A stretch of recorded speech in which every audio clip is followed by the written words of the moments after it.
নমস্কার বন্ধুরা, তোমরা সবাই কেমন আছো? আশা করি সবাই ভালো আছো। প্রতিদিনের মতো আজই নতুন একটি রেসিপি নিয়ে হাজির হলাম। আজকের রেসিপি হচ্ছে পুঁই শাকের পাতা দিয়ে রুই মাছের তরকারি। খুব সহজভাবে এটা রান্না করব। পুঁই শাক সাধারণত আমরা ভাজি করে খাই অথবা বড়া করি, আরও বিভিন্ন ধরনের রেসিপি করি। অনেকেই জানে না যে মাছ দিয়ে এটা তরকারি রান্না করতে হয়। আমি আপনাদেরকে দেখাবো এটা কিভাবে মাছ দিয়ে রান্না করতে হয়। তাহলে বন্ধুরা সম্পূর্ণ ভিডিওটা দেখে নাও আমি কিভাবে রান্না করি। এখানে নিয়েছি পুঁই শাকগুলো আমি খুব ভালোভাবে ধুয়ে কেটে একটা বাটির মধ্যে রেখে দিয়েছি। এগুলো আমি এখন রান্না করব। আর এদিকে নিয়েছি রুই মাছের পিস 6 টুকরো। এগুলো এখন আমি তেলের মধ্যে ভেজে নেব। তার জন্য হলুদ, মরিচ, লবণ দিয়ে খুব ভালোভাবে প্রথমে মেখে নেব। দেখেন আমি খুব ভালোভাবে হাতের সাহায্যে মেখে নিচ্ছি। মাখাটা সম্পূর্ণ হয়ে গেলে গরম তেলের মধ্যে আমি এক পিস করে দিয়ে দেব।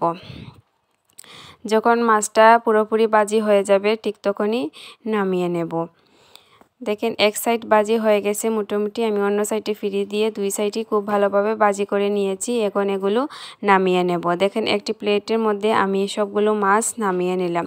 তারপর আমি একই কড়াইতে আরও কিছুটা পরিমাণ তেল দিয়ে দিলাম। তারপর দিয়ে দিলাম পেঁয়াজ কুচিগুলো লাল লাল করে ভেজে নেব। যখন লাল লাল করে ভাজা হয়ে যাবে ঠিক তখনই দিয়ে দেব পুঁই শাকের পাতাগুলো দিয়ে তারপর আরও কিছুক্ষণ ভেজে নেব পুঁই শাকের পাতাগুলো।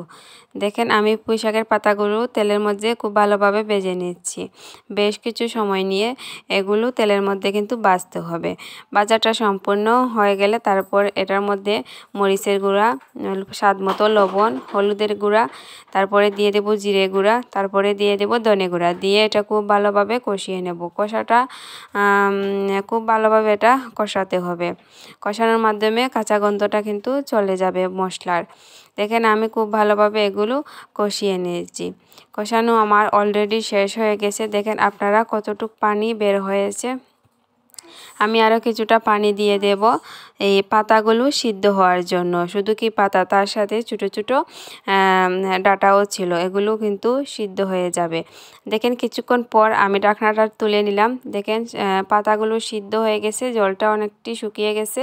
তারপর আমি এটার মধ্যে দিয়ে দিলাম রুই মাছ দিয়ে আরও কিছুক্ষণ এটা কষিয়ে নেব মাছের সাথে শাকগুলো। তারপর দেখেন আমি জল দিয়ে দিলাম পরিমাণ মতো। জল দিয়ে অপেক্ষা করব জলটা ফোটার জন্য। যখন জলটা ফুটে যাবে ঠিক তখন নামিয়ে নেব। কিছুক্ষণ পর দেখেন জলটাও ফুটিয়ে গেছে। এখন আমি এটা নামিয়ে নেব। দেখেন বন্ধুরা তরকারি আমার সম্পূর্ণ রান্না হয়ে গেছে। বন্ধুরা আমার এই ভিডিওটা যদি আপনাদের কাছে ভালো লেগে থাকে অবশ্যই কিন্তু লাইক কমেন্ট করবেন এবং তার সাথে সাথে শেয়ার করবেন। যারা আমার পেজটি এখনও ফলো করেননি তারা পেজটা ফলো করে যাবেন। নতুন নতুন প্রতিদিন ভিডিও পাবেন। আজকের মতো টাটা, বাই বাই।